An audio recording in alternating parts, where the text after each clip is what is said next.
Ini adalah kisah tentang seorang raja terkuat dan paling ditakuti di dunia distopia yang bereinkarnasi ke dunia AI KAI pada abad pertengahan.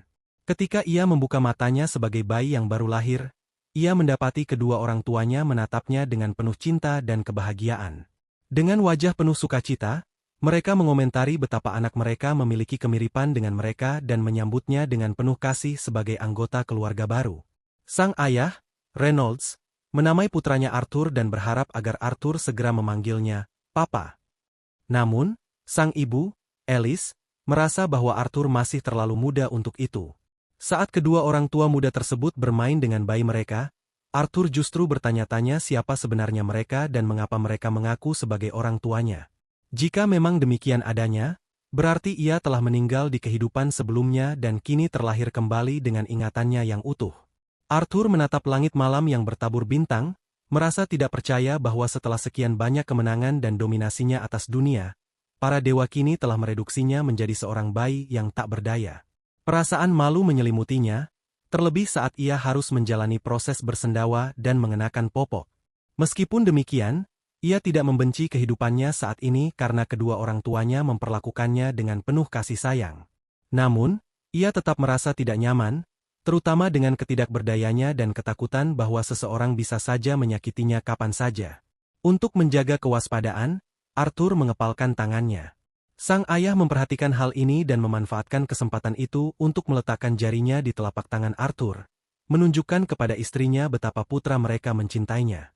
Namun, karena belum memiliki kendali penuh atas tubuhnya, Arthur justru memberikan tekanan berlebihan hingga akhirnya tanpa sengaja buang air kecil. Hal ini membuat ibunya harus segera membersihkannya, yang menimbulkan perasaan malu luar biasa bagi Arthur. Ia ingin percaya bahwa ini semua hanyalah mimpi, tetapi kenyataan berkata lain. Ini adalah kehidupan barunya yang harus ia jalani mulai saat ini. Di tengah keterbatasannya sebagai bayi, Arthur menyaksikan sesuatu yang mengundang rasa penasaran. Ayahnya mampu menggunakan sihir untuk meningkatkan kekuatannya, sementara ibunya memiliki kemampuan penyembuhan melalui sihir. Arthur belum pernah melihat kekuatan seperti ini di kehidupan sebelumnya, sehingga ia merasa terpesona dan ingin memahami lebih jauh mengenai cara kerja sihir. Namun, ia menyadari bahwa sebelum itu, ia harus tumbuh dewasa terlebih dahulu. Sementara itu, ayahnya sering memasuki hutan untuk berburu dan menaklukkan binatang buas dengan sihir penguatannya. Teman-temannya kerap berkunjung dan kelak akan memainkan peran penting dalam perjalanan kisah ini. Sementara itu, Arthur yang tidak memiliki banyak hal untuk dilakukan mulai memperhatikan sekelilingnya, berusaha menyerap sebanyak mungkin pengetahuan, karena baginya, pengetahuan adalah kekuatan. Ketika Reynolds kembali dari berburu, Arthur mulai bertanya-tanya apakah ia sekarang hidup di masyarakat yang memperbolehkan setiap individu memiliki senjata. Jika demikian, berarti dunia ini penuh dengan bahaya, dan untuk bertahan hidup, Arthur merasa bahwa ia harus segera memperoleh kekuatan agar dapat beradaptasi dengan kehidupan barunya. Banyak pertanyaan berkecamuk dalam benaknya, tetapi untuk saat ini, ia belum dapat mengutarakannya. Meskipun demikian, di balik segala kebingungannya, ia merasa bahagia karena dapat merasakan kehangatan kasih sayang dari orang tuanya. Di kehidupan sebelumnya, Arthur bahkan tidak memiliki kebebasan untuk tidur dengan tenang karena musuh-musuhnya selalu berusaha membunuhnya setiap malam. Namun kini, untuk pertama kalinya dalam hidup, ia dapat merasakan ketenangan dan kedamaian. Seiring berjalannya waktu, Arthur mulai terbiasa dengan kehidupannya yang baru. Setelah beberapa minggu atau mungkin bulan, ia akhirnya belajar merangkak, dan tak lama kemudian, ia berjalan menuju cermin untuk melihat seperti apa penampilannya kini. Setelah merasa cukup terbiasa mengendalikan tubuhnya, ia mulai menyelinap keluar dari tempat tidurnya setiap kali orang tuanya tidak ada, menuju perpustakaan untuk membaca buku dan memahami lebih banyak tentang dunia ini. Dari buku-buku yang ia baca, Arthur mengetahui bahwa benua tempatnya lahir disebut Dikan. Wilayah ini terdiri atas 3 kerajaan utama: Kerajaan Darve, tempat tinggal para kurcaci; Kerajaan Elenoir, yang dikuasai para elf di dalam hutan; serta Kerajaan Sapen, tempat tinggal manusia, termasuk dirinya sendiri. Negeri tempat Arthur dilahirkan menganut sistem monarki, dengan tahta yang diwariskan kepada keturunan raja. Ini berbeda dengan dunia sebelumnya, di mana siapapun dapat merebut tahta dengan cara membunuh penguasa yang sedang berkuasa. Setelah mengumpulkan informasi dasar tentang dunia barunya, Arthur mulai mencari buku tentang sihir. Dengan cara yang cukup menggemaskan, ia berhasil mengambil sebuah buku dari rak. Saat melihat buku itu, pikirannya melayang kembali ke kehidupan sebelumnya yang jauh lebih maju dibandingkan dengan dunia ini. Buku yang diambilnya bertujuan untuk membantunya memahami perbedaan tersebut, serta mempelajari sihir, atau yang disebut mana, di dunia ini. Berdasarkan buku tersebut, ia mengetahui bahwa kemampuan sihir hanya dapat diwariskan dari generasi ke generasi dan hanya dimiliki oleh satu dari setiap 100 orang. Lebih jauh lagi, hanya ada dua bentuk utama dari penggunaan mana: augmentasi, yang berfokus pada peningkatan kemampuan fisik dengan menggunakan mana, dan conjuring, yang memungkinkan seorang penyihir untuk memproyeksikan dan mengendalikan mana sesuka hati. Saat membaca ini, Arthur teringat bahwa ibunya sebelumnya telah menunjukkan kemampuan penyembuhan, yang menegaskan bahwa ia adalah seorang penyihir. Meskipun setiap individu yang memiliki mana akan mengembangkan inti mana, hal ini biasanya terjadi saat mereka memasuki masa pubertas. Ketika seseorang berhasil menguasai intinya, mereka dapat menjadi seorang penyihir yang sesungguhnya. Arthur merasa bahwa konsep ini sangat mirip dengan KAI, yang ia kuasai di kehidupan sebelumnya. Namun, ia masih meragukan apakah pengetahuan ini akan membantunya dalam mencapai tujuannya menjadi seorang pejuang. Dengan rasa ingin tahu yang besar, ia mencoba menyalurkan energi batinnya untuk mencapai tingkat tertentu. Tetapi tepat sebelum ia berhasil, ibunya, Alice, menggendongnya. Pada awalnya, Arthur mengira bahwa ibunya telah menyadari apa yang sedang ia lakukan. Namun, ternyata Alice hanya memperhatikannya karena ia telah buang air kecil tanpa ia sadari. Aroma yang tidak sedap pun menyebar, dan Alice segera membawanya untuk mengganti popoknya. Perasaan malu kembali menyelimutinya, dan ia semakin menyadari bahwa tubuh kecil ini seperti sebuah penjara yang membatasi dirinya. Ia pun bertekad untuk mendapatkan kekuatan secepat mungkin agar terbebas dari keterbatasan ini. Sementara itu, Alice dengan penuh perhatian mendokumentasikan perkembangan Arthur. Ia sangat senang melihat betapa cepat putranya bertumbuh dan berkembang. Namun, ada satu hal yang mengganjal di pikirannya. Arthur tidak pernah tersenyum kepada mereka. Hal ini membuatnya sedikit sedih. Di luar rumah, suaminya, Reynolds, sedang berlatih pedang dan tampak bersemangat untuk mengajarkan dasar-dasarnya kepada Arthur. Dengan penuh antusiasme, ia memberitahu Alice tentang kemajuan putra mereka. Namun, Alice justru merasa tidak senang karena menganggap Arthur masih terlalu kecil untuk belajar ilmu pedang. Ia pun menegur suaminya dengan cukup keras. Arthur, yang memperhatikan interaksi mereka, menggunakan momen ini sebagai bahan pembelajaran. Ia mulai memahami dinamika pernikahan dan bahkan berpikir bahwa mungkin dunia ini lebih banyak dipengaruhi oleh keputusan perempuan. Suatu hari, Alice membawa Arthur ke pasar, dan ia sangat terpesona dengan apa yang dilihatnya. Segala sesuatu yang ada di sana memberinya banyak pelajaran baru. Ia kini memahami mengapa bayi sering terlihat begitu penasaran dan mengamati sekeliling mereka, karena dunia ini penuh dengan hal-hal baru yang menarik. Arthur juga dapat melihat sihir secara langsung, yang semakin meningkatkan rasa ingin tahunya. Dalam perjalanan pulang, rasa lelah mulai menghampirinya, dan ia perlahan tertidur. Namun, sebelum terlelap, ia berpikir tentang betapa bersyukurnya ia memiliki keluarga yang begitu peduli padanya. Sesampainya di rumah, Alice membawanya ke kamar dan berbicara tentang betapa bahagianya ia melihat Arthur begitu ingin belajar dan penuh rasa ingin tahu, baik saat ia menyelinap keluar untuk membaca maupun ketika mereka berada di pasar.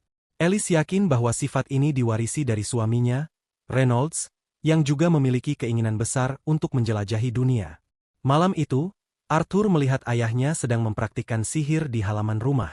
Ia merasa senang mengetahui bahwa ia memiliki seseorang yang bisa ia jadikan panutan dalam mempelajari sihir. Ia menyaksikan Reynolds mengangkat beberapa batu dari tanah menggunakan sihir. Tetapi sebelum ia sempat merasa kecewa karena latihan itu tampak sederhana, Alice menyuruhnya memperhatikan lebih baik. Arthur pun menyaksikan dengan seksama saat ayahnya mulai memperkuat sihirnya dan akhirnya menunjukkan keterampilan yang lebih kompleks. Dari sini, Arthur menyadari bahwa ayahnya adalah seorang augmentor. Ia menjadi sangat bersemangat untuk mencoba sihirnya sendiri suatu hari nanti. Namun, lamunannya terhenti saat ibunya memberitahu bahwa sudah waktunya tidur. Saat Alice membawanya ke kamar, Arthur melihat sebuah buku di rak dan menunjuknya sambil menangis, berharap diizinkan membacanya. Karena tidak tega melihat wajahnya yang menggemaskan, Alice akhirnya mengizinkannya melihat buku itu sebentar. Saat membaca, Arthur mengingat kembali semua pengetahuan yang telah ia kumpulkan sejauh ini. Ia pun mulai mencoba menyalurkan mana yang ada dalam tubuhnya ke satu titik tertentu, dengan harapan dapat membentuk inti mana untuk dirinya sendiri. Ia melakukan ini dalam waktu yang cukup lama, hingga akhirnya orang tuanya mengira bahwa ia telah tertidur.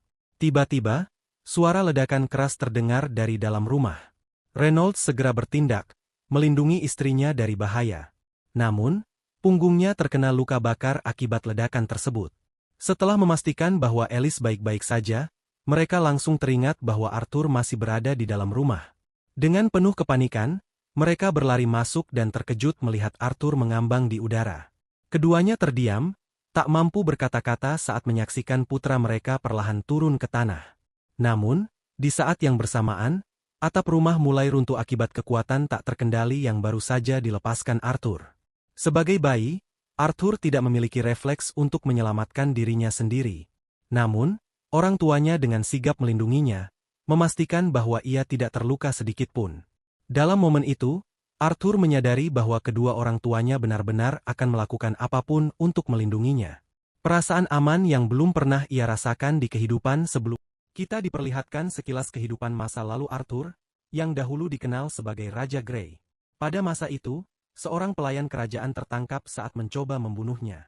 Secara hukum, pelayan tersebut seharusnya dihukum mati tanpa pertanyaan. Namun, Dewan Kerajaan justru memutuskan untuk mengasingkannya bersama seluruh keluarganya ke negeri asalnya. Keputusan yang sebenarnya jauh lebih buruk daripada eksekusi, karena nasib mengerikan menanti mereka di sana. Dalam keputusasaan dan ketakutan, pelayan itu memohon Raja Grey untuk menyelamatkan keluarganya.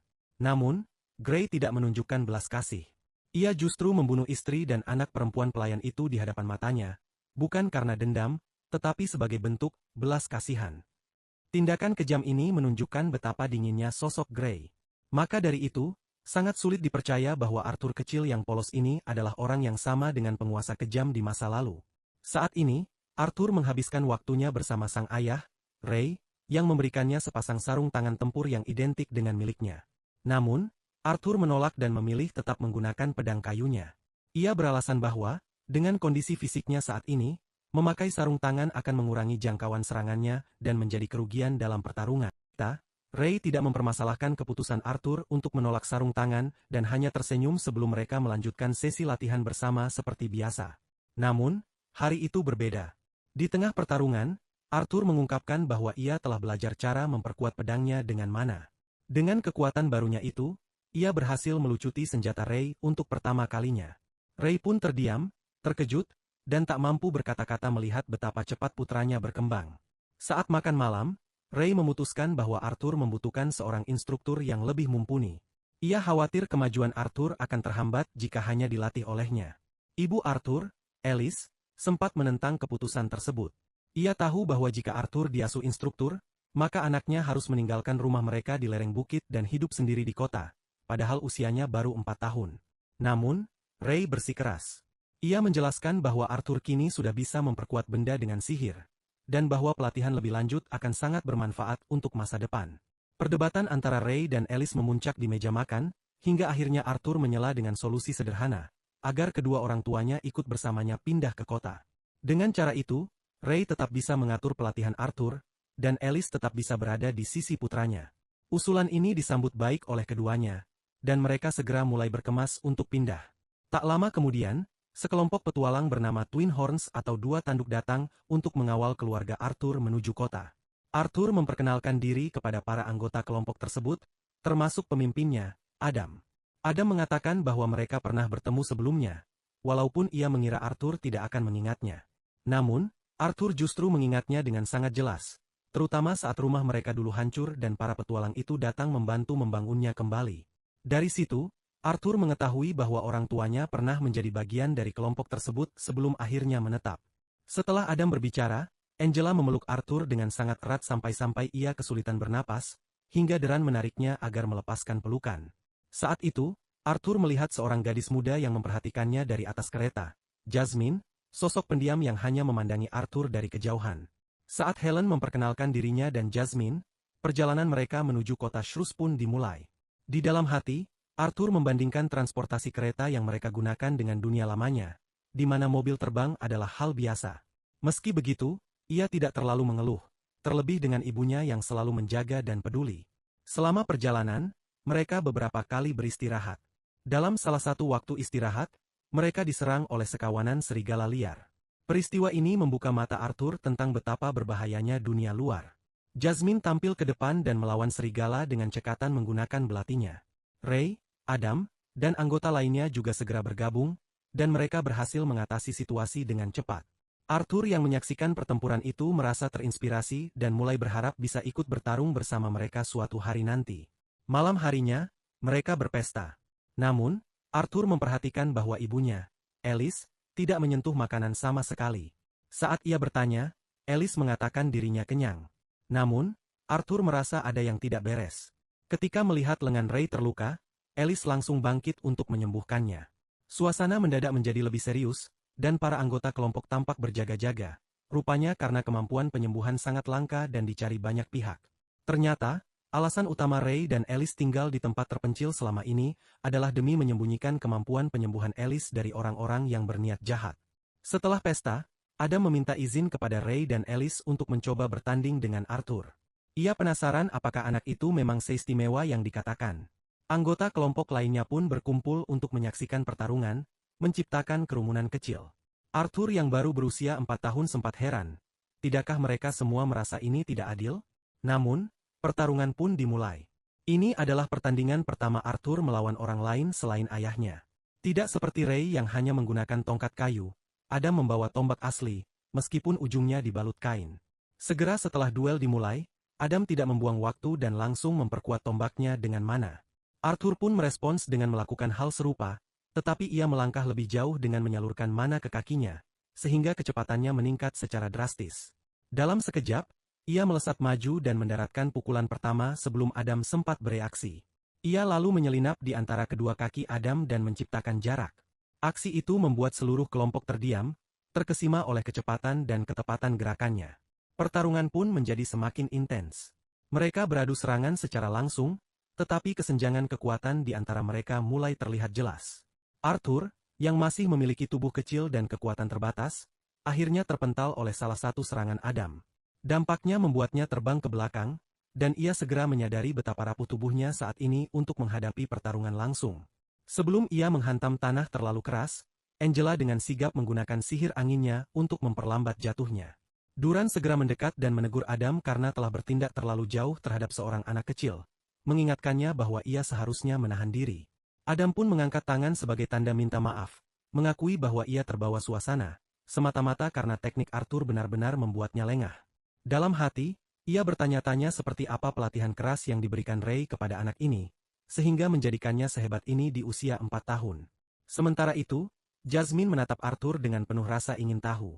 Ia terkesan dengan kemampuan Arthur dan dengan sungguh-sungguh memohon agar diajari teknik yang digunakan. Melihat ekspresi wajah Jasmine yang begitu serius, Arthur menyadari bahwa gadis itu tidak akan menyerah sampai keinginannya terpenuhi. Keesokan harinya, mereka semua melanjutkan perjalanan dan berhenti di sebuah area yang tenang agar Arthur dapat berlatih. Adam mengajarinya cara menggunakan tombak, sementara Ray memperagakan beberapa gerakan dasar seperti seorang kakak di pusat kebugaran, meskipun kekuatannya sangat berbeda. Setelah itu, Helen mengajarkan dasar-dasar memanah dan Arthur dengan cepat menunjukkan bakat alaminya, menjadi cukup mahir dalam waktu singkat. Hari itu ia juga memenuhi janjinya kepada Jasmine dan memberikan pelajaran khusus, di mana gadis itu ternyata sangat cepat belajar.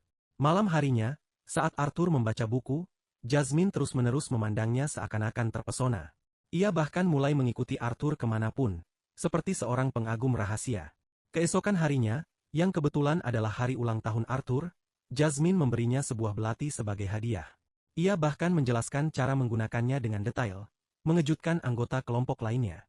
Adam, yang merasa terganggu oleh sikap mereka yang seperti anak-anak jatuh cinta, menyatakan dengan tegas bahwa saatnya mereka kembali melanjutkan perjalanan. Namun, sebelum keberangkatan, Alice memanggil Arthur. Ia menyadari bahwa sang ibu tampak tidak enak badan. Saat ditanya, Alice meyakinkan bahwa ia baik-baik saja, namun Arthur tidak sepenuhnya mempercayainya. Saat mereka melanjutkan perjalanan, tiba-tiba sekelompok bandit menyerang dari balik pepohonan. Mereka semua segera melompat turun dari kereta dan bersiap bertarung. Para bandit melepaskan hujan panah, tetapi Angela dengan cekatan menciptakan penghalang sihir untuk melindungi mereka. Arthur memperkirakan bahwa mereka dikepung dari beberapa sisi. Pemimpin para bandit, seorang pria dengan kepala persegi, memerintahkan anak buahnya agar tidak menyakiti wanita dan anak-anak karena ia berniat menjual mereka dengan harga tinggi. Serangan pun dimulai dengan intensitas tinggi. Alice, yang ketakutan, mencoba menenangkan Arthur. Sebelum para bandit sempat menyerbu kereta, Duran meledakkan mereka dengan sihir, dan Ray melawan mereka dengan pukulan-pukulan cepat. Helen menembakkan panah tepat ke jantung salah satu penyerang, sementara Adam dan Jasmine menebas dan menusuk lawan mereka satu persatu. Arthur, yang menyaksikan semua ini, mengakui bahwa masing-masing anggota Twin Horns sangat terampil. Namun, jumlah bandit yang terlalu banyak membuat mereka terdesak. Dalam pertempuran yang sengit, Ray terbanting ke kereta dan terkapar tak sadarkan diri. Situasi ini dimanfaatkan pemimpin bandit untuk mendekati Alice. Melihat ayahnya dalam keadaan seperti itu, Arthur dan Alice keluar dari kereta. Namun, Ray sadar kembali dan, meskipun tubuhnya terluka parah, meminta Arthur untuk membawa ibunya dan segera melarikan diri. Arthur yang masih polos ingin tinggal dan bertarung, tetapi Ray akhirnya mengungkapkan bahwa Alice sedang mengandung. Ini menjawab semua kecurigaan Arthur sebelumnya terhadap kondisi sang ibu. Dengan terpaksa, Arthur pun membawa ibunya pergi. Sang pemimpin bandit memerintahkan bawahannya untuk menghentikan mereka, namun Ray menghadangnya. Adam dan Jasmine juga ikut membantu dengan melemparkan senjata untuk membuka jalan pelarian. Semua anggota Twin Horns bekerja sama untuk memberi Arthur dan Alice kesempatan melarikan diri. Sambil berlari, Arthur mengenang masa lalunya sebagai sosok kejam yang telah mengambil banyak nyawa, dan kini ia menjadi seseorang yang takut kehilangan orang yang dicintainya. Ia merasa marah, tetapi tubuh kecilnya hanya bisa berlari demi menyelamatkan nyawa mereka. Saat itu, Arthur merasakan serangan dari arah pegunungan.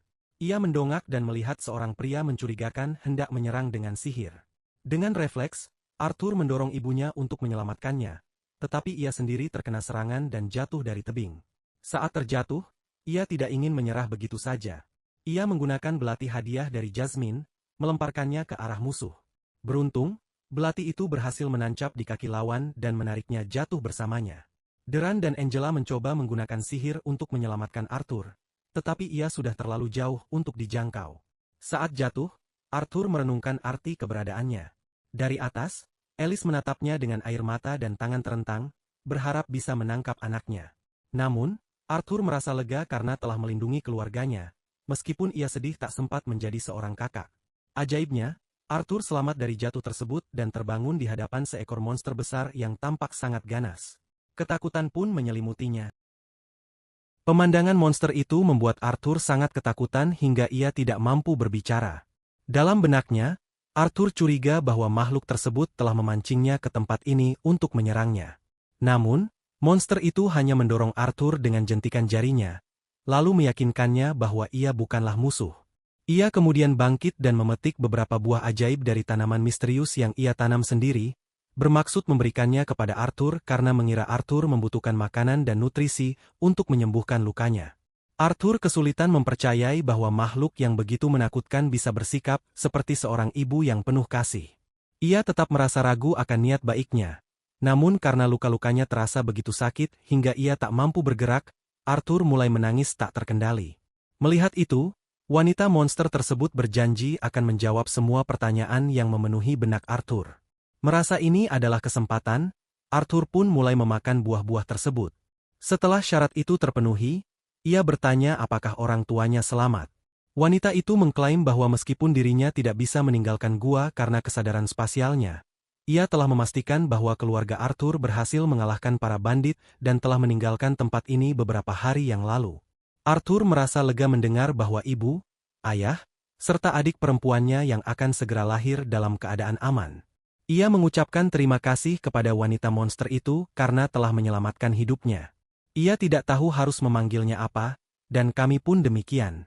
Maka, wanita itu memperkenalkan dirinya sebagai Sylvia. Namun, tampaknya Sylvia menyimpan sejumlah rahasia yang dalam.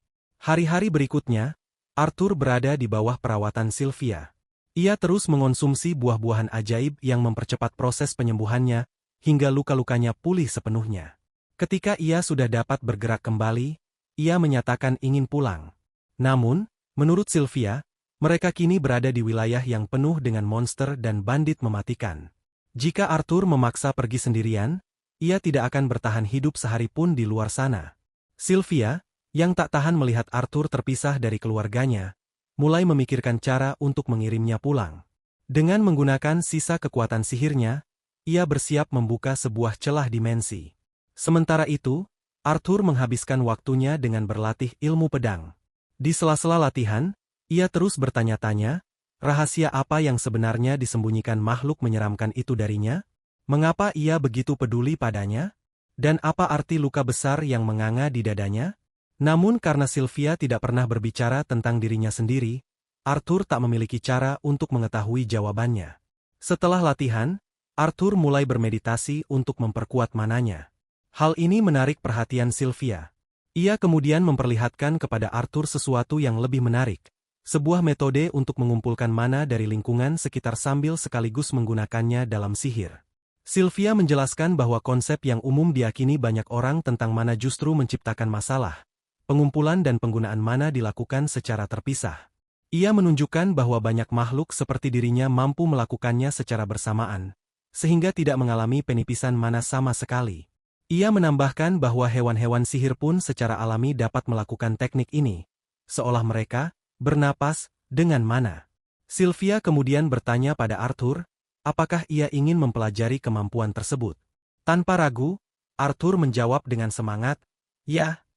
Namun sebelum mengajarinya, Sylvia mengajukan satu pertanyaan penting, mengapa ia menginginkan kekuatan itu? Dengan jujur, Arthur menjawab bahwa dengan memperoleh kekuatan ini, ia akan menjadi lebih kuat. Dan dengan kekuatan itu, ia ingin membalas siapapun yang mencoba menyakiti orang-orang yang ia cintai. Jawaban polos tersebut membuat Sylvia menjentik dahinya sekali lagi. Ia mengatakan bahwa Arthur telah gagal. Ia menolak mengajarkan kemampuan ini kepada seseorang yang didorong oleh kebencian. Arthur membela diri, merasa bahwa kebencian terhadap musuh adalah sesuatu yang wajar. Ia berbicara dari pengalaman pahit di kehidupan sebelumnya, sebagai seorang raja terkuat. Namun Sylvia bisa merasakan hasrat membunuh dalam diri Arthur, dan mengatakan bahwa menyakiti orang lain bukanlah sesuatu yang patut dijadikan tujuan. Setelah jeda, Sylvia meminta maaf karena telah menjentiknya terlalu keras. Namun ia juga mengingatkan Arthur bahwa tangan yang mampu menghancurkan, juga bisa digunakan untuk menyentuh dengan lembut. Itulah yang ingin ia tanamkan dalam benak Arthur, bahwa kebaikan adalah jalan yang lebih kuat. Kemarahan, kebencian, dan kekerasan hanya akan menyisakan luka. Ia telah menyelamatkan hidup Arthur dengan kasih sayang, dan ia tidak ingin tindakan kebaikan itu dinodai oleh kebencian. Saat Arthur perlahan mulai memahami maksud dari pengajaran itu, Sylvia mengajukan pertanyaan lain, untuk apa ia akan menggunakan kekuatan ini kelak? Arthur teringat kenangan saat ia bersama orang tuanya dan teman-temannya. Dengan tulus, ia menjawab bahwa ia ingin menjadi kuat agar dapat melindungi orang-orang yang dicintainya. Kali ini, Sylvia mengangguk setuju. Namun, di tebing yang tak jauh dari tempat mereka berada, sesosok makhluk lain muncul. Wujudnya sangat mirip dengan Sylvia. Ia menyatakan bahwa selama ini ia mencari Sylvia yang telah bersembunyi, menjauh dari kerajaannya. Kisah pun kembali membawa kita pada kehidupan masa lalu Arthur. Kali ini, ia berada di kamar kerajaannya. Setelah bangun pagi, ia berjalan menuju kantor salah satu bawahannya, seorang anggota parlemen. Di sana, Arthur berkata dengan terus terang bahwa ia hanyalah seorang raja di atas kertas, sedangkan kekuasaan sejati dipegang oleh parlemen.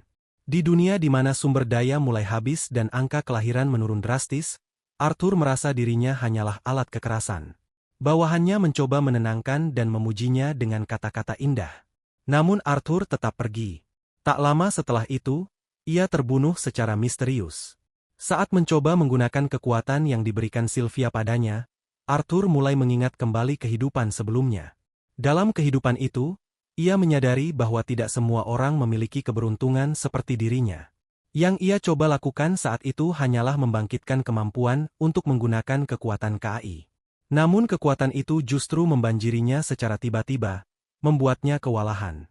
Ketika Arthur tengah berlatih, mencoba merasakan aliran energi di dalam dirinya, tiba-tiba Sylvia melemparkannya ke arah batu. Ia kebingungan, tidak mengerti mengapa sosok yang selama ini merawat dan menjaganya justru menyembunyikannya. Sylvia hanya berkata agar ia tidak takut, dan memintanya untuk tetap tinggal di dalam batu itu sementara waktu. Dari tempat persembunyiannya, Arthur menyaksikan gelombang kekuatan luar biasa. Sesosok makhluk muncul, wujudnya sangat mirip dengan Sylvia. Makhluk tersebut ternyata telah mengintai dan mencarinya. Sylvia terkejut karena makhluk itu berhasil menemukannya. Ia menjelaskan bahwa ia mengikuti jejak darah. Makhluk tersebut menuntut Sylvia untuk segera ikut dengannya. Namun, Sylvia menolak. Ia bersiap untuk bertarung sampai akhir. Ketika makhluk itu mulai menyerang, Sylvia menunjukkan wujud aslinya. Udara seketika berubah dingin saat ia menghembuskan napas berembun. Ia adalah seekor naga yang sangat kuat. Melihat wujud Sylvia yang sebenarnya, makhluk itu memperingatkan bahwa kekuatan sebesar itu bisa menghabisi nyawanya. Namun Sylvia tidak gentar. Ia telah menerima hidupnya sepenuhnya, bahkan bila itu berarti kematian. Maka, ia pun menolak menyerah. Pertempuran hebat pun terjadi, dan Arthur hanya bisa menyaksikannya dari dalam gua, tak berdaya melihat besarnya kekuatan mereka. Makhluk itu melawan dengan ganas dan sempat terlihat unggul, hingga akhirnya Sylvia mengeluarkan jurus pamungkasnya, membekukan seluruh area, menangkap makhluk tersebut, lalu membuka gua agar Arthur bisa keluar. Ketika Arthur melangkah keluar, ia terpaku melihat wujud asli Sylvia, seekor naga. Sylvia membuka langit dan berkata bahwa kini Arthur bisa pergi. Ia mengatakan bahwa ia telah memberinya kekuatan untuk menemukan jalan pulang. Namun sebelum itu, Sylvia bertanya, apa yang akan ia lakukan dengan kekuatan itu? Ia berharap Arthur tidak akan dikendalikan oleh amarah atau kebencian.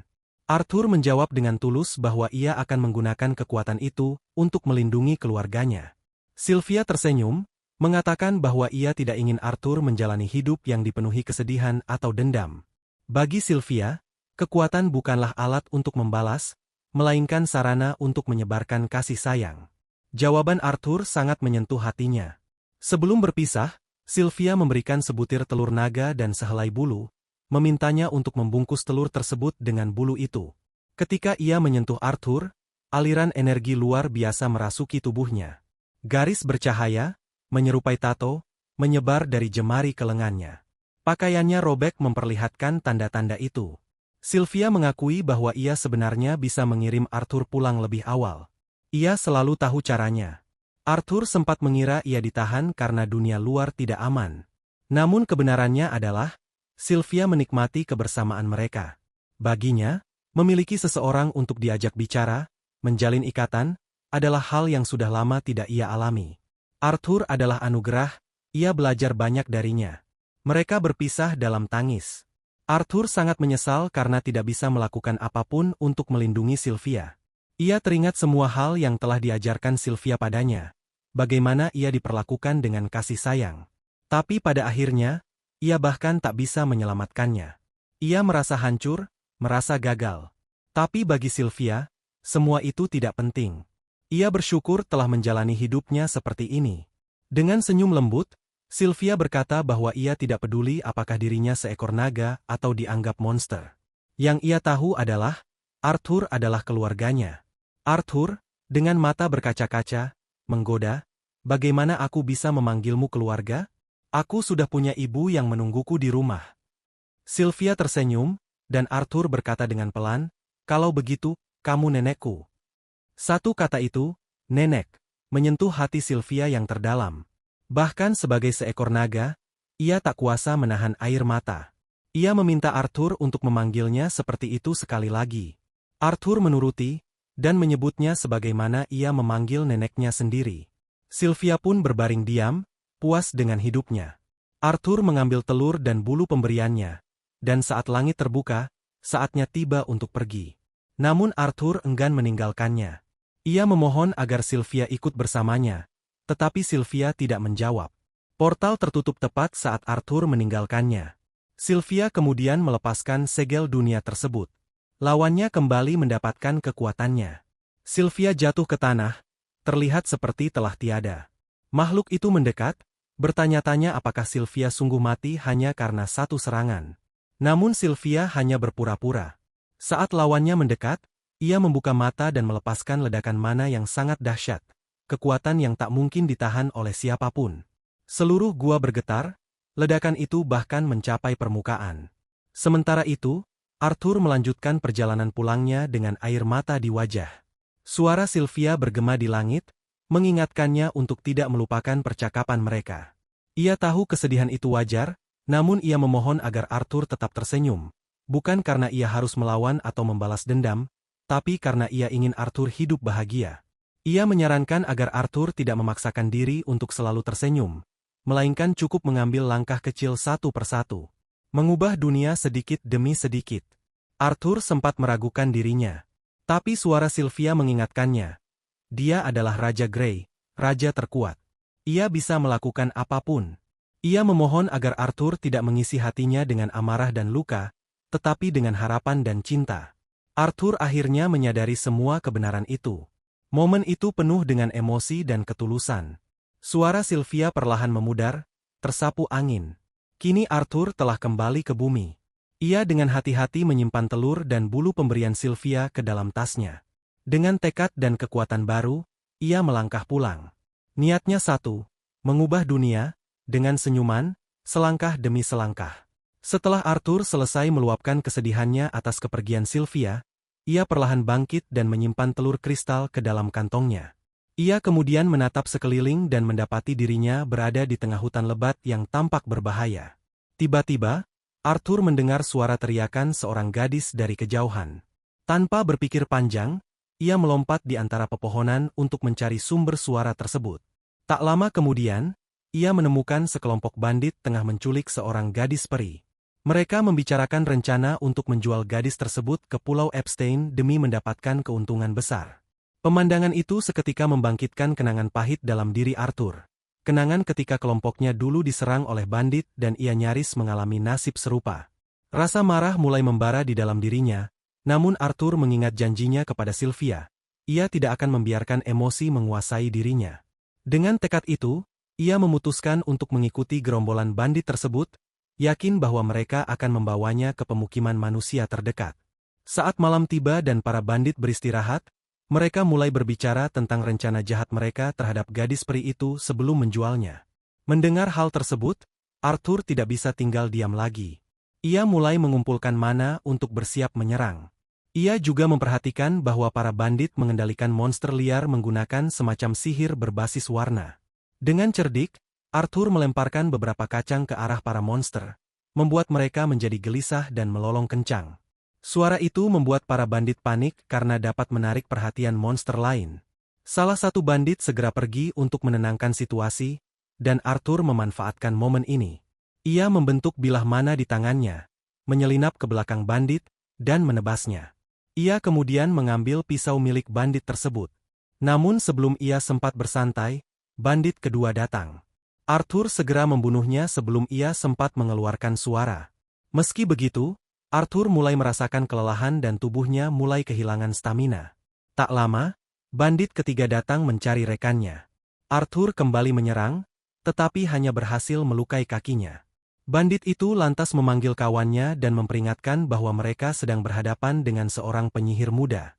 Bandit keempat justru terlihat bersemangat, karena pengguna sihir muda sangat langka dan bisa dijual dengan harga tinggi. Bandit itu memutuskan untuk tidak melukai Arthur. Ia meletakkan pedangnya dan justru menggunakan sihir untuk menyerang. Dengan sihir yang memperkuat cakar tangannya, ia melompat ke arah Arthur dan menghantam tanah hingga retak. Arthur berhasil menghindar, lalu mencoba menendangnya, tetapi bandit itu lebih cepat. Arthur melemparkan pisau yang terikat benang ke arah lawannya. Namun bandit itu menangkapnya dan langsung menerjang. Ia menendang Arthur dengan kekuatan besar hingga terjatuh, lalu mengangkat tubuhnya dalam posisi terbalik. Dalam posisi tersebut, Arthur menggunakan sihir api dari kakinya, memaksa bandit itu melepaskannya. Sebelum lawannya sempat pulih, Arthur kembali melemparkan pisau dan kali ini berhasil mengarahkannya tepat ke leher bandit tersebut. Bilah pisau itu menembus dahinya dan mengakhiri perlawanan. Arthur lalu mengalahkan bandit terakhir dan segera membebaskan gadis peri yang mengingatkannya pada seseorang dari masa lalunya. Sadar akan lamunan itu, Arthur segera berkata bahwa gadis itu kini bebas dan dapat kembali ke rumahnya. Namun, sang gadis tampak khawatir melihat luka-luka Arthur. Ia meyakinkannya bahwa luka itu tidak serius, lalu menutupi mayat-mayat bandit agar gadis itu tidak melihat pemandangan mengerikan tersebut. Saat gadis itu tetap penasaran, Arthur mengatakan bahwa para bandit mengalami kecelakaan dan tidak akan mengganggunya lagi. Arthur menemukan beberapa barang milik para bandit di dalam kereta dan menyuruh gadis itu untuk segera pulang. Namun, gadis itu justru memegang tangannya dengan penuh ketakutan. Ia memohon agar Arthur membawanya serta. Melihat ketulusan permintaan tersebut, Arthur akhirnya mengizinkannya ikut. Setelah itu, Arthur melihat monster-monster yang diperbudak para bandit dan memutuskan untuk mengakhiri penderitaan mereka, karena membebaskan mereka tampaknya bukan pilihan yang aman. Namun, gadis peri justru memohon agar Arthur membebaskan serigala bertanduk. Ia berkata bahwa para peri menghormati semua bentuk kehidupan, dan bila monster itu tidak dibebaskan, maka mereka akan mati. Arthur sempat memperingatkannya, tetapi gadis itu tetap yakin bahwa monster tidak akan menyerang. Ia pun membebaskan para monster, dan mereka benar-benar pergi dengan damai. Hal ini membuat Arthur kagum pada hubungan gadis itu dengan alam.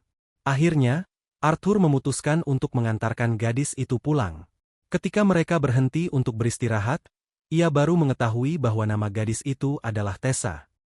Arthur memasak makanan dan memintanya untuk makan, meskipun ia tidak merasa lapar. Ia menjelaskan bahwa makanan itu akan membantunya memulihkan tenaga. Ucapan tersebut mengingatkannya pada Sylvia. Sementara itu, ia memperhatikan bahwa Tess cukup rewel soal makanan. Ia mengeluh karena rasanya tidak enak dan bahkan meminta sesuatu yang manis. Arthur sempat berpikir bahwa ia bisa belajar dari gadis kecil itu bagaimana cara berpura-pura menjadi anak-anak normal, karena Tess adalah anak seusianya pertama yang pernah ia temui.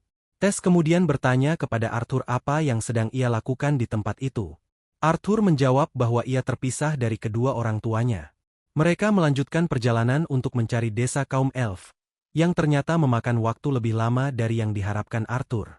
Selama perjalanan, Tess terus menceritakan kehidupan di desanya, dan Arthur pun belajar bahwa kehidupan para elf sangat berbeda dari kehidupan manusia. Tiba-tiba, Arthur merasakan kehadiran serigala bertanduk yang tampaknya mengikuti mereka. Ia memutuskan untuk memburunya pada malam hari. Malam itu, ia menyuruh Tess tidur di dalam tenda sementara dirinya berjaga di luar. Saat berjaga, Arthur menatap telur kristal pemberian Sylvia dan bertanya-tanya mengenai arti sebenarnya dari benda tersebut. Tak lama, Tess memanggilnya dari dalam tenda, meminta Arthur untuk masuk. Ia bahkan berjanji akan merahasiakan hal itu dari keluarganya. Namun, Arthur menjawab bahwa ia baik-baik saja berjaga di luar. Namun ia segera menyadari bahwa Tess merasa takut tidur sendirian, sehingga ia memutuskan untuk memenuhi permintaannya. Di dalam tenda, Tess tiba-tiba mengatakan bahwa semua manusia adalah orang cabul yang memiliki banyak istri. Arthur hanya bisa berharap itu benar sebagai gurauan dalam hati. Ia bertanya siapa yang mengatakan hal itu, dan Tess menjawab bahwa itu adalah perkataan kakeknya. Arthur menyangkal tuduhan tersebut dengan mengatakan bahwa hanya kaum bangsawan yang memiliki cukup uang untuk menafkahi banyak istri.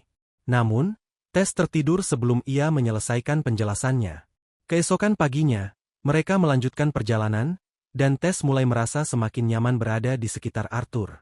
Hal ini diam-diam membuat Arthur merasa tidak tenang karena ia ingin segera menemukan keluarganya. Namun, masalah lain muncul. Ia mulai merasakan nyeri tajam pada tubuhnya, membuatnya sangat lemah hingga tak mampu berjalan. Tess segera berlari ke hutan untuk mencari tanaman obat, sementara Arthur duduk menahan rasa sakit. Saat ia sendirian, serigala bertanduk yang pernah ia bebaskan muncul.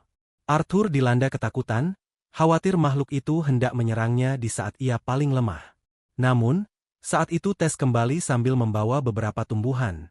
Arthur memintanya untuk menjauh karena khawatir monster itu akan menyerang. Namun, alih-alih menyerang, serigala itu meletakkan bangkai babi hutan di tanah dan kembali ke dalam hutan. Arthur benar-benar bingung melihat hal itu, tetapi Tess dengan penuh semangat menjelaskan bahwa monster tersebut mungkin sedang membalas budi karena Arthur telah menyelamatkannya. Mereka pun memanggang daging babi hutan, yang membuat Arthur merasa lebih baik. Tess kemudian mengakui bahwa ia tidak menemukan tanaman obat, tetapi ia menemukan jamur yang sering dimakan oleh para wanita di desanya. Arthur memakannya tanpa banyak berpikir, namun ia akhirnya mengalami diare yang cukup parah. Setelah kejadian itu, mereka kembali ke tenda. Tess mulai menceritakan kisah-kisah tentang kerajaan manusia dan kurcaci yang ia dengar dari kakeknya. Ia berkata bahwa ia sangat ingin melihat kerajaan-kerajaan tersebut, Namun tempat-tempat itu penuh dengan orang-orang jahat, dan orang luar tidak diperbolehkan masuk ke desa peri. Arthur hanya mendengarkan sebagian dari cerita itu karena rasa lelah akhirnya menguasainya, dan ia pun tertidur. Keesokan harinya, rasa sakit Arthur muncul kembali, namun ia menahannya karena desa kaum peri sudah dekat. Tess memberitahunya bahwa mereka kini telah menjadi teman. Namun Arthur tidak tahu bagaimana harus merespons karena selama ini ia tidak pernah benar-benar memiliki seorang teman. Hubungan mereka pun menjadi sedikit canggung. Arthur mulai teringat akan satu-satunya orang yang pernah ia anggap sebagai sahabat di masa lalunya, dan bagaimana ia berakhir dengan membunuhnya. Tiba-tiba, Tess berteriak kegirangan saat melihat pintu gerbang desa kaum peri. Arthur terkejut, namun Tess segera meraih tangannya dan mengajaknya masuk. Ia pun menggenggam tangan Tess dan melangkah ke dalam desa tersebut. Namun sesaat kemudian, sekelompok penjaga datang dan segera merasakan kehadiran seorang asing. Tanpa memahami apa yang sedang terjadi, Arthur mendapati dirinya ditangkap. Saat ia memandang ke arah Tess dan melihat ekspresi datar di wajah gadis itu, ia bertanya-tanya dalam hati, apa yang akan terjadi padanya sekarang? Tess segera bertindak setelah menyadari apa yang sedang terjadi, lalu memerintahkan para penjaga untuk menghentikan tindakan mereka. Namun, para penjaga itu bersikeras bahwa Arthur adalah manusia yang berbahaya dan harus dilenyapkan sebelum ia sempat melukai siapapun. Tess mencoba meyakinkan mereka bahwa Arthur adalah temannya, orang yang telah menyelamatkan hidupnya. Sayangnya, para penjaga tetap menolak untuk percaya, bahkan menuduh Arthur telah mencuci otak Tess. Ketegangan itu terputus ketika sebuah suara lantang terdengar memerintahkan mereka untuk diam. Sebuah portal tiba-tiba muncul di hadapan mereka, dan dari sana keluar seorang peri tua.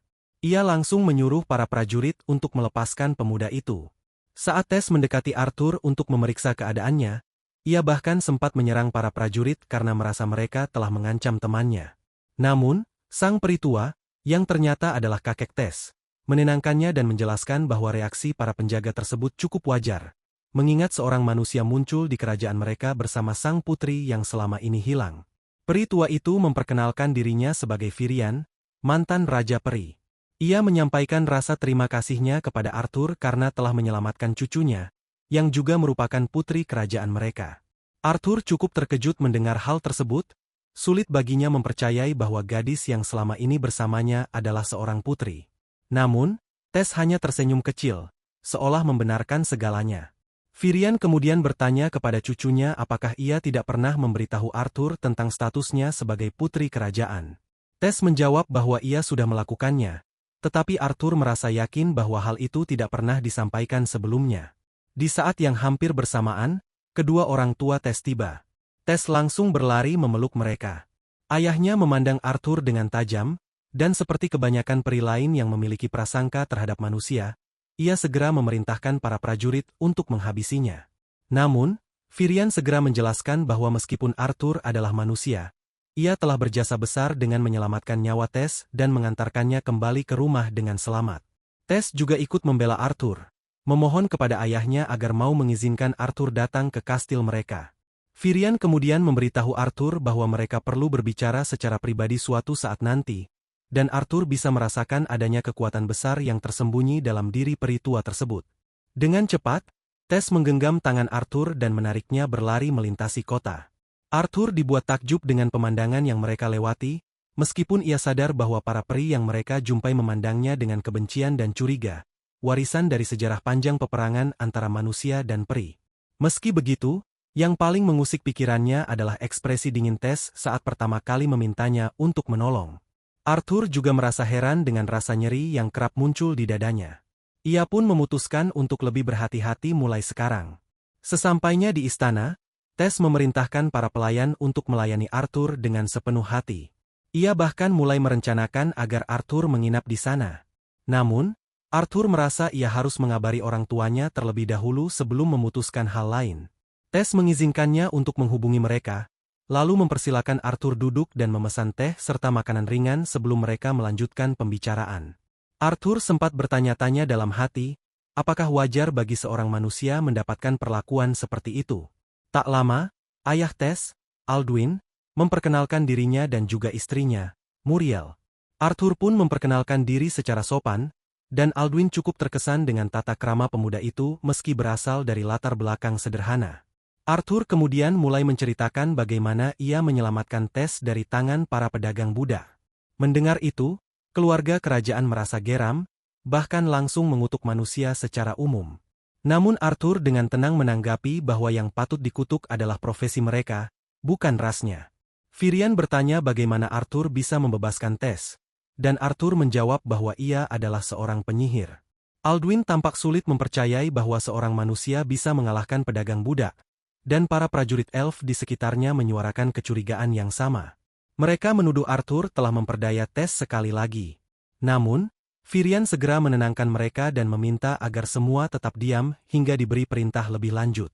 Tess maju membela Arthur dan menceritakan semua yang ia dengar sendiri dari para penjahat itu.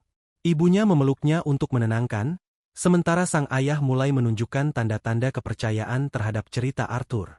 Arthur lalu memohon kepada Alduin untuk membantunya kembali ke keluarganya sebagai bentuk balas budi, karena telah menyelamatkan putrinya. Namun, permintaan itu ditolak mentah-mentah. Alduin menyatakan bahwa ia tidak akan membantu manusia, yang ia sebut barbar. Arthur menanggapi dengan tenang bahwa jika Alduin tetap bersikap seperti itu, maka dia sendiri yang sedang berperilaku seperti seorang barbar. Tersudut dengan logika tersebut, Alduin tetap enggan membantu, hingga akhirnya Tess menatap ayahnya dengan ekspresi memohon. Alduin pun luluh dan mengalah. Ia menjelaskan bahwa biasanya gerbang menuju kerajaan manusia hanya terbuka setiap 7 tahun sekali.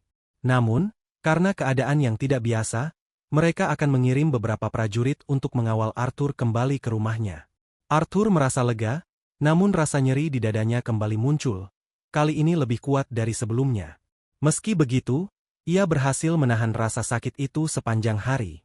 Malam harinya, ia pergi ke balkon kamarnya untuk menghirup udara segar. Di kejauhan, ia melihat Tess bermain bersama orang tuanya, tampak bahagia. Pemandangan itu mengingatkannya pada keluarganya sendiri. Arthur mulai bertanya-tanya, apakah kedua orang tuanya baik-baik saja. Ia yakin mereka cukup kuat untuk bertahan hidup dari serangan para bandit, tetapi ia tetap merindukan mereka. Ia hanya berharap suatu hari bisa bertemu kembali, dan menerima pelukan hangat yang sama seperti yang Tess dapatkan malam itu. Perasaan sedih mulai menyelimuti hati Arthur saat ia semakin memikirkan kedua orang tuanya. Tess, yang menyadari perubahan suasana hatinya, segera menghampirinya dan menyampaikan permintaan maaf atas perlakuan keluarganya serta semua sikap kasar yang diterima Arthur selama berada di sana. Arthur tersenyum tipis dan menjawab bahwa semuanya baik-baik saja. Namun, ia sempat menggoda Tess, menyarankan agar ia kembali ke keluarganya dan menikmati perlakuan manja mereka. Ucapan itu membuat Tess merasa tersinggung. Ia menatap Arthur dengan kesal dan berkata bahwa orang tuanya akan memperlakukannya dengan cara yang sama jika ia kembali ke pelukan mereka. Perkataan Tess justru membuat Arthur semakin cemas. Ia menatap Tess dengan ragu dan bertanya apakah orang tuanya benar-benar akan merasa bahagia melihatnya kembali, mengingat segala hal yang telah terjadi. Tiba-tiba, Tess mendekat dan memegang wajah Arthur dengan lembut. Dengan tatapan penuh keyakinan, ia berkata bahwa tentu saja orang tuanya akan merindukannya, karena ketidakhadirannya lah mereka merasa kehilangan. Ia bahkan menambahkan bahwa ia sendiri sudah merindukan Arthur, meskipun sebentar lagi mereka akan berpisah. Arthur terdiam, hatinya hangat oleh kata-kata Tess. Saat itu pula, kelopak bunga bercahaya mulai beterbangan di udara, tampak seperti kunang-kunang yang memancarkan keindahan malam. Mereka berdua terhanyut dalam momen yang tenang dan mempesona itu. Namun, di tengah keheningan itu, Arthur teringat kembali akan ekspresi dingin yang pernah terlihat di wajah Tess. Ia bertanya-tanya apakah saat itu ada sesuatu yang salah dengannya, atau apakah itu hanya bayangan dari pikirannya sendiri. Ia memutuskan untuk tidak terlalu memikirkannya dan memilih menikmati keindahan malam tersebut. Tiba-tiba, Arthur merasakan bahaya mengarah ke Tess. Ia dengan sigap memblokir serangan tersebut dan langsung berlari ke arah sumbernya.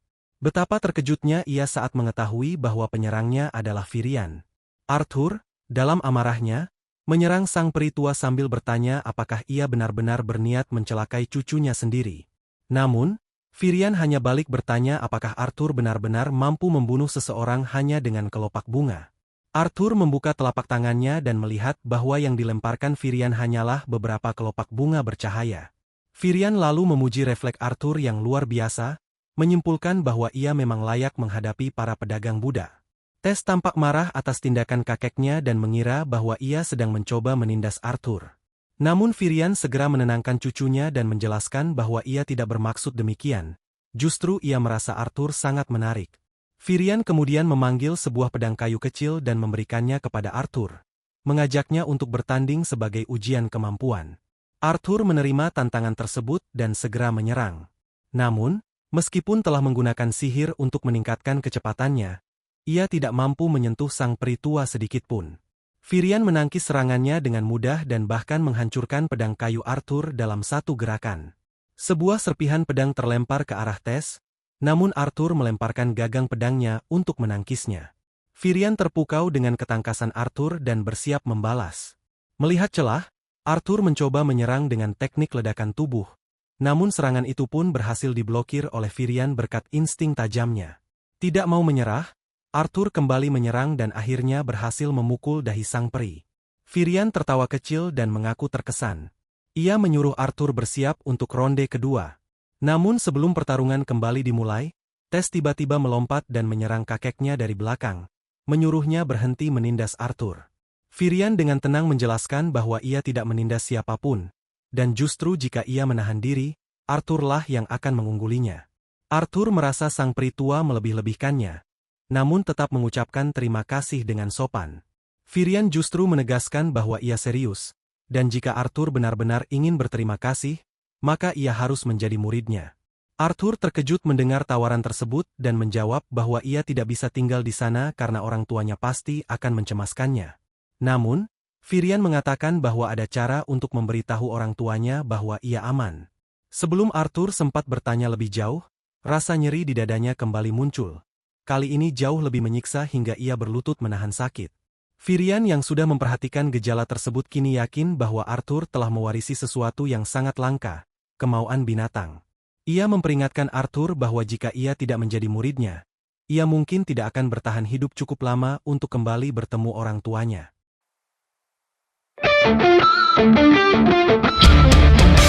Aroma minyak wangimu membuat gemetar bulu romaku. Ayu parasmu memang ting-ting seperti garis printing.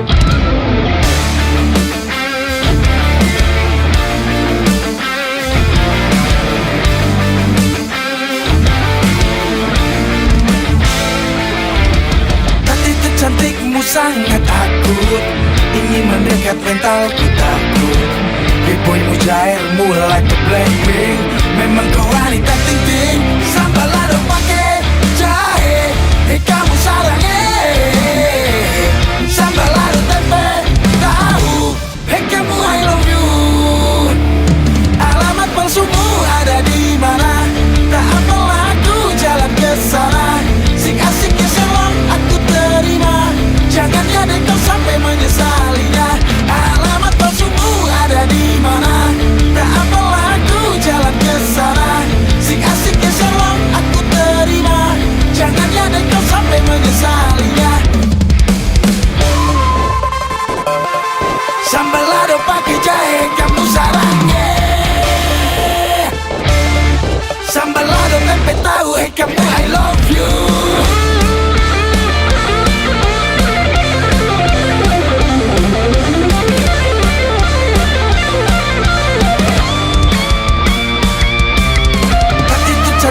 Sangat akut, ingin mendekat mentalku takut.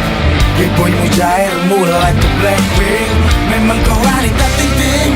Sambal lado pakai jahe, kamu sarangnya. Sambal lado tempe tahu, kamu I love you.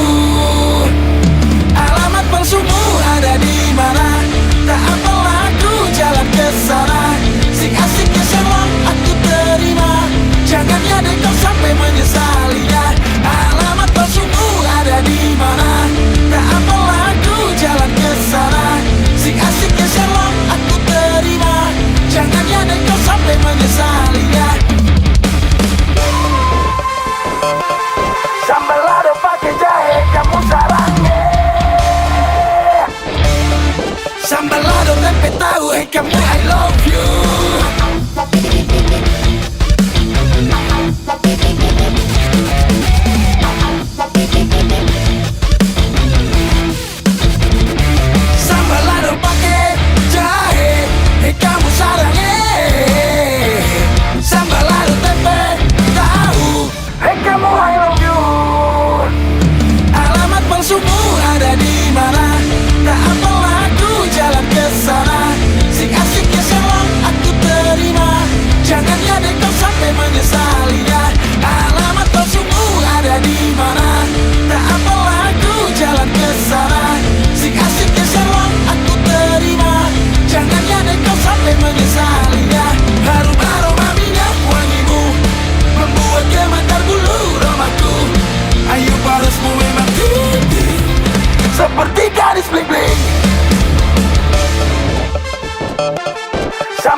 Sambal lado tempe tahu, hey kamu I love you.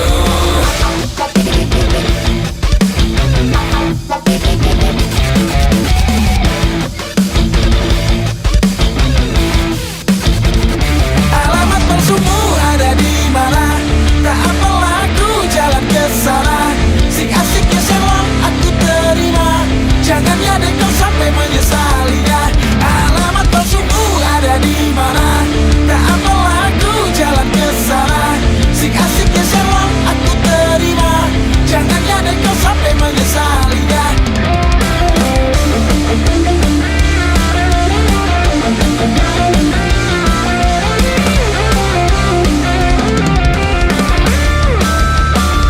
Alamat palsumu ada di mana? Tak apalah aku jalan ke sana. Sing asiknya selong aku terima. Jangan ya deh kau sampai menyesalinya.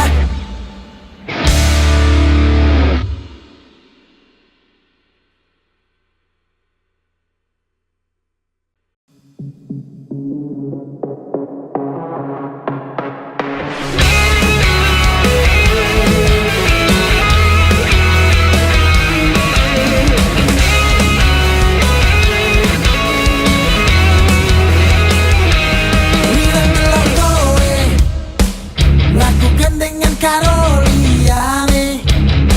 Itu dari kok hatimu mlete pancen kowe kaum hele.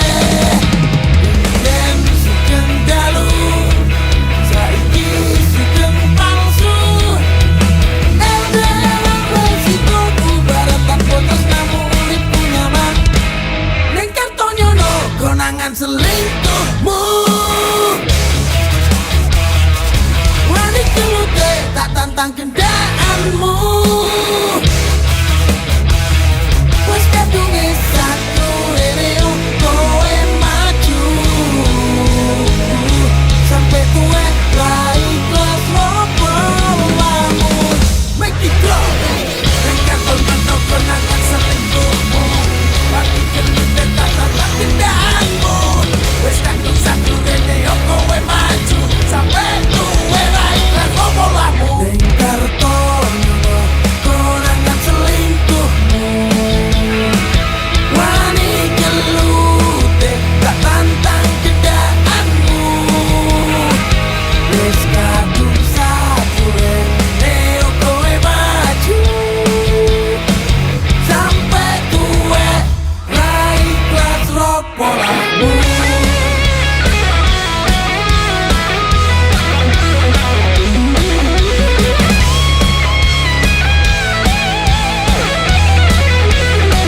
Dia sugeng dalu saiki sugeng palsu. Ederan resiko dan kebaran dan kota selalu uripku nyaman. Ning kartonyo no konangan selingkuhmu. Wani kelute tak tantang kendaanmu. Wes kadunge satu rene kowe maju. Sampai tuwe rai kelas lopo lamun. Make it go.